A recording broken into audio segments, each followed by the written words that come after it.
তো এভরিওয়ান, আজকের তোমাদেরকে একটা জিনিস দেখাবো।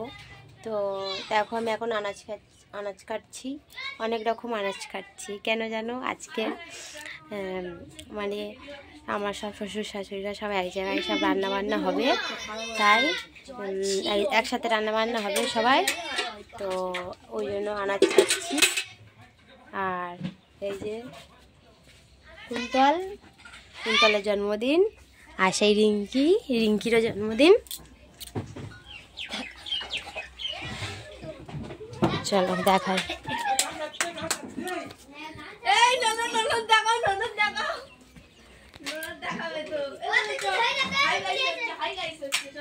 ঠাকুমা ঠাকুরের থালা বাসন মাজছে, আর এই কাকিমা মাছ কাটছে। এই যে